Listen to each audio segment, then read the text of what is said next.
I mean, the second song that we were going to compare here is Bob Dylan's "Blowing in the Wind," and which is in the, I guess, in the, as you call it, the hippie culture, the '60s culture, or whatever, probably the most famous of the um, civil rights slash um, anti-Vietnam War kind of protest songs. Like it's one of those. That what this Um, is this a is it so okay, so I found this to be go ahead, I want to hear more. No, like I don't. Again, before we get into this, I do want to say, like out loud, for the record, that you're a hip hop expert. I am not a Bob Dylan expert by any stretch of the imagination. So, like, I don't want to like come up on here on the YouTube or whatever and pretend that like I know all this stuff about all these songs.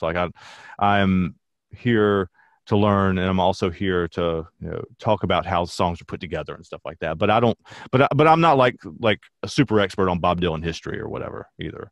Well, you know, I think most of the questions that I'm probably going to ask you, Andrew, in this format are more of just the overall musical variety. Because here was my first question: is Mm, that, like you said, anti-Vietnam, and so I immediately thought it's like, oh, is this what protest music sounds like in this genre?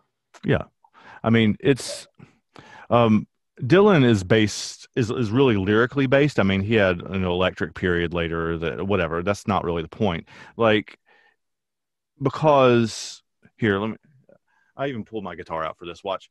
So the chord progression of "Blowing in the Wind" is the set is. And he plays this three times. Like, can you hear that coming through?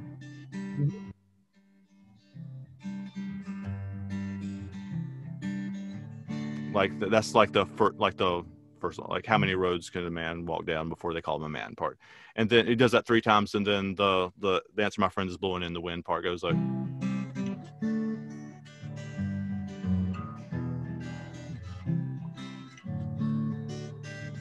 right.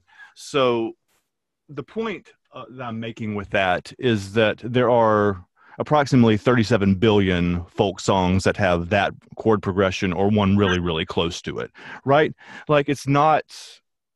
I mean, and I think you kind of said this because we've talked behind the scenes about Mhm. some of the records, and I think this record has come up a couple times. I mean, and this is just how I would contextualize it. Is like, you know, Bob Dylan is a lyricist, He is a lyricist. and because he's a lyricist, he separates himself through his lyricism from something that is like your contemporary, I guess, what would be in hip hop, the boom boom clap, boom Hmm. boom. Right. It's like, well, yeah, anybody can rhyme over the boom boom clap, but some guys are special on the boom boom clap. Right. Yeah. Right. And he can take something like that where, and we'll talk about several other songs as we go through this series too, especially from like the country blues kind of genres, where the chord progressions and like the melodies and stuff like that are the same ones that have been used for 50, 60, 70, 80 years. Like they're the chord, like the basic chord structure is the same. But what they're doing with it is the special thing. And the lyrics of the song are what separates it because he's got most people would do like the because it's a series of rhetorical questions, right? You have a series of rhetorical questions, and then the answer, my friend, is blowing in the wind, right? That is how there is basically set up. Most of these kind of songs would do two questions, and then the answer is my friend is blowing in the wind, but he does three, and before he concludes it, which is an unusual kind of thing, like to the point where I play it like I sometimes try to forget. My brain tries to forget the third one in the verse. It kind of edits it out almost. Uh, Um, so and I mean, getting in. I don't want to get like too deep into like the actual poetics of the song, but like oh, it's a series of questions, right? But he's also then he answers it, but only sort of, right? okay.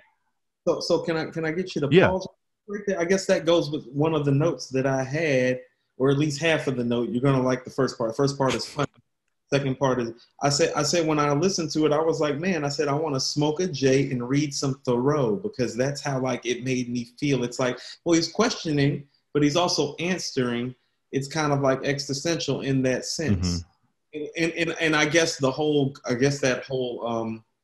715 million guitar licks chosen or type of beat. I was like thinking to myself, I was like, well, this is perfect, like Smoker J music to his whole thought process and nuance of him going back and forth in his own mind. That's what I heard. Yeah. I heard someone going back and forth in their own mind a little bit. Yeah. Yeah. Yeah. No, he's um I love the fact that he answers but doesn't really. I mean, because the answer to all of the verses is the answer, my friend, is blowing in the wind. The answer Right. is blowing in the wind. So which is it's Exactly. saying where it is, but it's not saying what the answer is. Right. It's And very poetic in that yeah, sense. and all the questions that he's asking are truly rhetorical. Like they're questions we should know the answer to. They're questions that are like they're questions that about stuff that should have already happened, right? Like how many roads should a man walk down before we call him a man, right? Like the real answer to the question is like he shouldn't have to walk down any roads before we call him a man. Like, and all of the questions are like that, right? Yeah. They're all like, um, how many, I don't know. I should have the lyrics up in front of me, but I don't. But like but all of them are like that. They're all questions that are, um, questions that are saying, you know, we should have done this already. This is not. I mean, it's talking about civil rights stuff. It's talking about ending the Vietnam War, but it's also like, So can I tell yeah, you another thing that I heard? I heard like stagnation, mm-hmm, procrastination, mm-hmm, bureaucracy. Like I hear complaints in the unsaid by him mm-hmm, blowing in the wind. Like I think he's saying that like that is some of a white man's perspective on all these problems is kind of just to kind of like let it blow in the wind. It's really not my problem. So it's kind of like let somebody else really deal with it. It's like, oh, well, these blacks need civil rights. So that's really not my problem. It's blowing in the wind. Oh, well, this war with all these people getting murdered in these jungles that we really didn't map out and know the territories or province mm-hmm. of. Like, that's really not our problem. It's kind of blowing in the wind. And so it's kind of him throwing his arms up and saying, well, I don't know what to do either, so I'm just going to go over here and roll with my oppressor a little bit. I think, You know what I'm saying? Because that's yeah, what, because has a person from a different background, that's mm-hmm, how you take that when you don't answer the question. You get what I'm saying? It's yeah, like, for oh, sure. you're kind of accepting all the oppression that you're talking about then now, aren't you? You Mm-hmm, know, that's what I mean. It's very like Thoreau, like it's like, well, you're kind of answering your questions, but you're kind of not. But I kind of rather just smoke a J and listen to you talk about it because I'm gonna tell you what the dopest part of the record for me was. It was like it's like, is that a harmonica I hear on the record? oh yeah, And now we're talking about something that it's like, okay, so let me tell you something that you're not gonna hear, Andrew, and that's a harmonica on a hip hop record. Because then I thought to myself, I'm like, name a hip hop record that has a harmonica on it. And I was like, Rosa Parks by as I say, Outkast. Rosa Parks was the one that came to my mind immediately, but it's But a short list. Andrew, and after that, I couldn't think of another one. And I was like, well, we're right back to Stevie Wonder territory with Yeah, the. But no, but the harmonica was dope, and I'm saying that jokingly, but I'm saying that it was one of those things that signified to me that I wasn't listening to something that was involved with hip hop at all. right. Right. And that's one of those things that I think this is a good pairing of songs to start with because I think at some level they're arguing similar things, but they're coming at it from probably about as far apart as you can, like The musically speaking, coming apart from as far apart as you can possibly get if, to. if, if both of these songs are considered to be protest music for their respective genres, like I'm Hmm. glad they're doing this because there's a lot to unpack because there couldn't be more different approaches and angles. You get what I'm Yeah, saying? for sure. Yeah. Yeah. But it's coming. But like I said, hip hop is something that's rooted in inner city angst. It's not rooted in something that's happy or bright or joyful.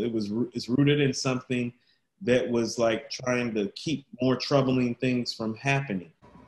Hey y'all, it looks like you made it to the end of the video. Thanks for hanging out with us. If you like this, there's another video right here That's like the full episode that this clip was pulled from. So if you're interested in what we were talking about, that's there. So go check it out. Like and subscribe, and we'll see you next time.